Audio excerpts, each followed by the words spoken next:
Greetings, everybody. Welcome back to Weekly Wildlife Wisdom. So far, I've been your host, Jeyawati, and happy Dinosaur Day.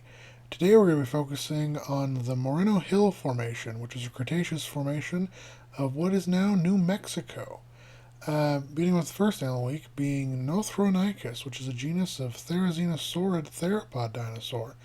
Lived in North America during the late Cretaceous period, some 94 to 89 million years ago. The first fossils, now known of Nothronychus, were discovered by a team of paleontologists working in the Zuni Basin of New Mexico at the Haystack Butte site, Moreno Hill Formation. A therizinosaur ischium, or a hip bone, had originally been mistaken for the squamosal bone, or part of the skull crest, of the newly discovered ceratopsian Zuniceratops. However, upon closer examination, it was revealed that the true identity of the bone, and soon more parts of the skeleton were found. The New Mexico team, led by paleontologists Jim Kirkland and Doug Wolfe, published their find in the Journal of Vertebrate Paleontology on August 22nd of 2001, making it the type specimen of the new species Nothronychus mckinleyi. Markinlei. The generic name Nothronychus is derived from the Greek nothros, meaning slothful, and onyx, meaning claw. The specific name McKinleyi honors rancher Bob McKinley, on whose land the fossil findings were made. The holotype specimen now consists of a partial skull, some vertebrae, parts of the shoulder girdle, a forelimb, a pelvis, and the hind limbs. A second, more complete specimen was discovered in the trophic shale of southern Utah in 2000 by Merle Grafham, in an area that would have been part of the Western Interior Seaway, indicating that this Nothronychus specimen likely had washed out to sea before being preserved. Today, two species are considered valid, in McKinleyi and in Grafhami, reaching around 14 to 17 feet, or 4.2 to 5.3 meters in length, and weighing around 1,800 to 2,600 pounds, or 800 to 1,200 kilograms in weight. Nothronychus was a medium-sized therizinosaur. Nothronychus had a pot-bellied abdomen, long neck, and stocky hind limbs with four-toed feet. The arms were relatively large and dexterous, and hands equipped with up to 30 centimeter or 12-inch long curved and sharply pointed claws on their fingers. In addition, the tail was reduced in length but more flexible. These herbivorous theropods would have browsed the trees and shrubs of the Moreno Hill Formation alongside various dinosaurs like Suskityrannus, Zuniceratops, Jeyawati, and some unidentified ankylosaurs. Next up is Zuniceratops, which is a genus of ceratopsian dinosaur lived throughout what is now southwest United States during the Turonian stage of the late Cretaceous period, some 91 to 88 million years ago. The first known remains of Zuniceratops, consisting of a skull and some postcranial remains of several individuals, were discovered in 1996 by 8-year-old Christopher James Wolfe, the son of paleontologist Douglas G. Wolfe. The Moreno Hill Formation in west central New Mexico. This would turn out to be a rich Zuniceratops bone bed. The name Zuniceratops means Zuni horned face, which is a reference to the Zuni tribe of Native American Pueblo people named to the Zuni River Valley of the region.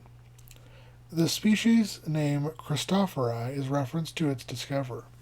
In 2001, a bone believed to be a squamosal of Zuniceratops has since been found to be the ischium of the therizinosaur Nothronychus, reaching around 7.2 feet to 11.5 feet, or 2.2 to 3.5 meters in length, and around 386 to 992 pounds, or 175 to 450 kilograms in weight.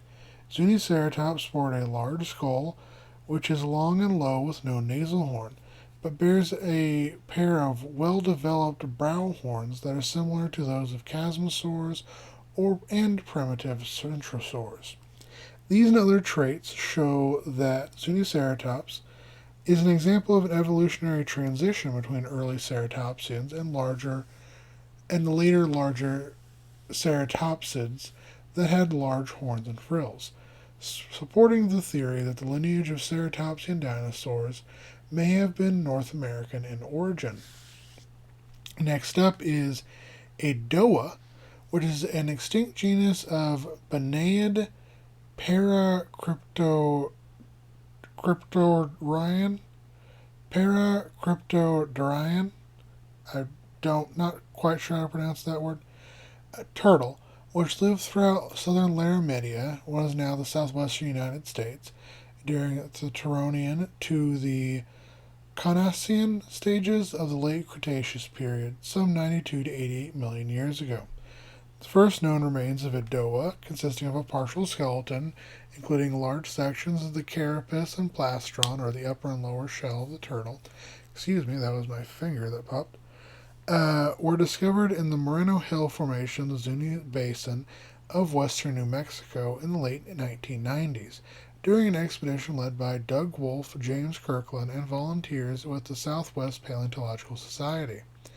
However, the creature wouldn't be formally described until 2023, when Arizona State University PhD student Brenton Adrian found and identified a very old turtle fossil that was in storage at the Arizona Museum of Natural History.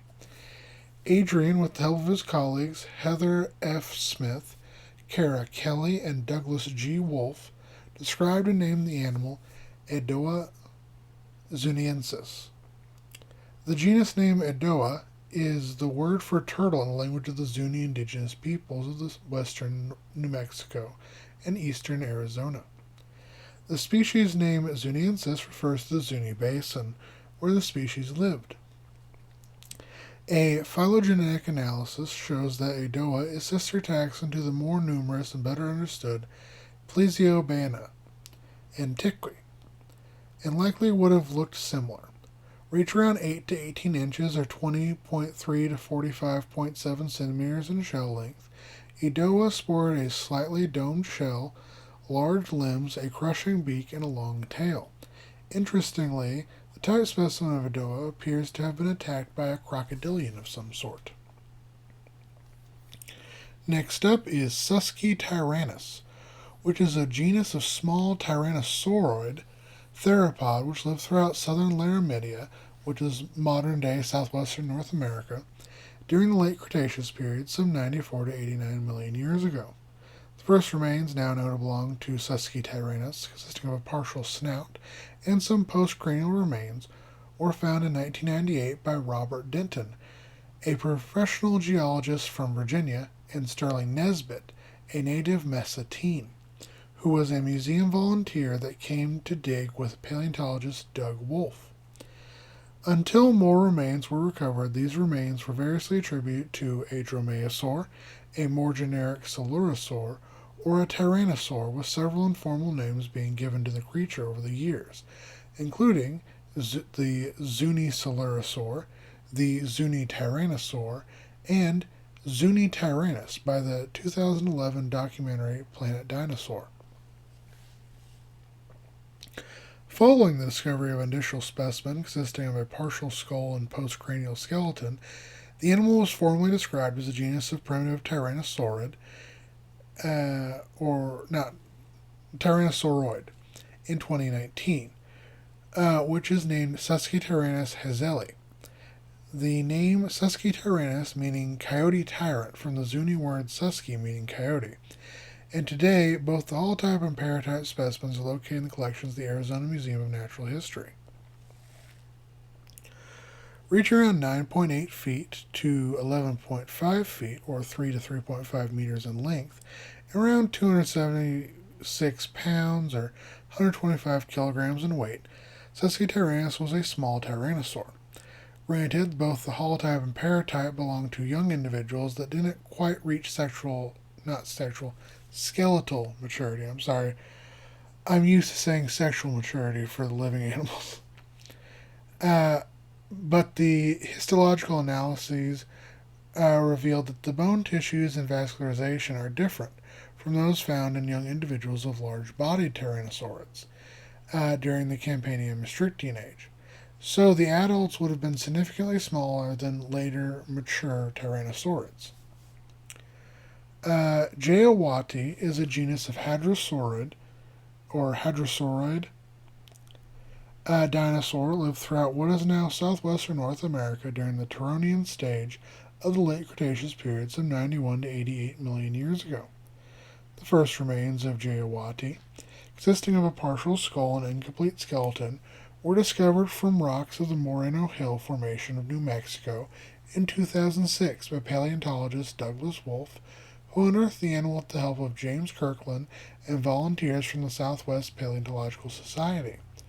Over the next 4 years, the remains would be prepared, studied, and examined by Wolfe, Kirkland, and lead author, then undergraduate geology student, Dr. Andrew T. McDonald, who formally described the creature as Jeyawati rugoculus,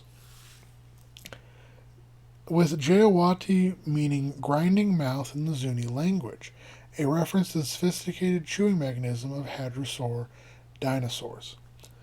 The second part of the name, rugoculus, comes from Latin words meaning ruga and oculus, meaning wrinkle eye, describing a unique feature of the new species. One of the bones that forms the eye socket exhibits a peculiar rough and wrinkly texture on its outer side, suggesting that Jeyawati rugoculus may have sported one or more large scales above and behind the eye. Reaching around 13 to 20 feet or 4 to 6 meters in length, 6.5 to 8.2 feet or 2 to 2.5 meters tall, and around 1,300 to 2,400 pounds or 600 to 1,090 kilograms in weight, Jeyawati was one of the largest animals of the Moreno Hill Formation, but on the smaller end of hadrosaurs. Jeyawati was more ancestral than similar hadrosaurs, like Shugameosaurus, Telmatosaurus, and Bactrosaurus, but more derived than hadrosaurs like Eolambia, Probactrosaurus, and Protohadros. Okay, let me just see if we're still recording. Good. So these next two picks may be a bit controversial. You can give me flack about it if you guys want. There is some indeterminate ankylosaur and crocodiliform remains known from the Moreno Hill Formation, but these aren't attributed to any specific genus. So I'm going to give two genuses of creatures that lived kind of around the same area at around the same time.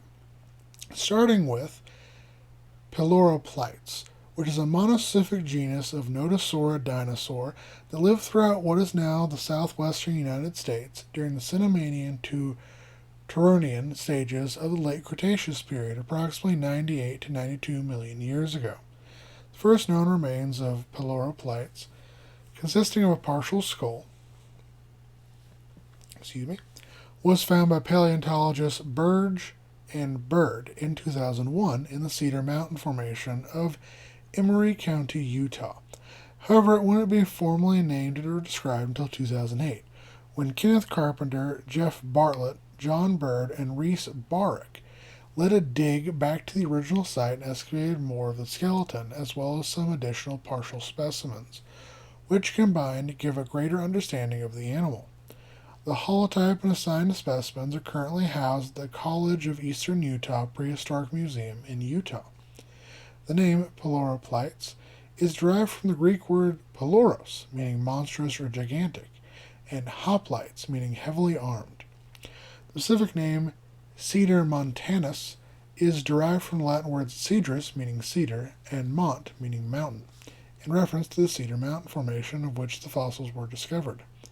Since then, several other partial specimens have been recovered, and it has been suggested that some of the large notosaurid material from the area previously assigned to the genuses Sauropelta and Hoplitosaurus may actually belong to Peloroplites.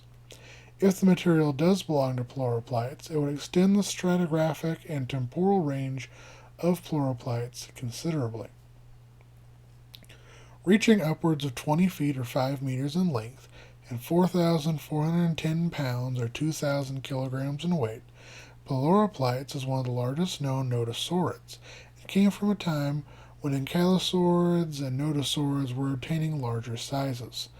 It sported a wide but squat body, large sturdy legs, and although pleuroplites lacked a tail club, numerous large spikes studded its shoulders and ran down its sides and tail. The snout of pleuroplites tapers down at the front and is not as broad as in other ankylosaurs. Whilst further back there were rows of small teeth, the front of the jaws were toothless and would have been covered by a down-turned beak. And next up we have Bernissartia.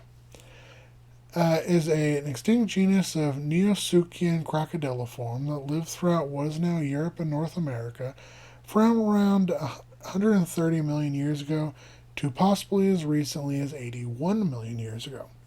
The first remains of Bernissartia, consisting of a remarkably well-preserved skeleton with associated armor and skin, was unearthed in the Sante Barbe coal mine in Bernissart, Belgium in the early 1880s. The specimen would be named and described by Belgian paleontologists and notably one of the first paleobiologists, Louis Antoine Marie Joseph Dolo, in 1889, who dubbed the animal Bernissartia fagesii, with the genus name simply meaning of Bernissart, and the civic name honoring the mine's director Gustave Fages, who, along with the miners Soher, Sonnet, and Despois, recovered the specimen. Since then, numerous remains of Bernissartia, including skulls, fairly complete skeletons, and more partial remains, have been found throughout Belgium, Spain, France, the British Isles, Croatia, Sweden, Canada, the United States, and possibly Tanzania. Reaching around just 2 feet or 60 centimeters in length, Bernissartia is one of the smallest crocodiliforms to have ever lived.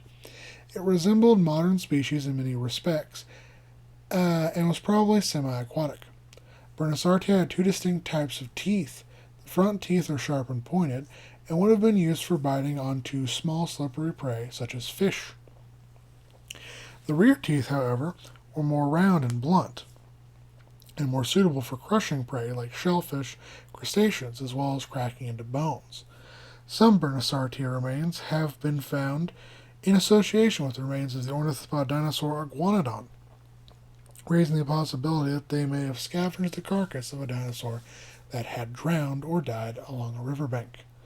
As always, take care to my guys, gals, non-binary pals. Hope you have a wonderful dinosaur day.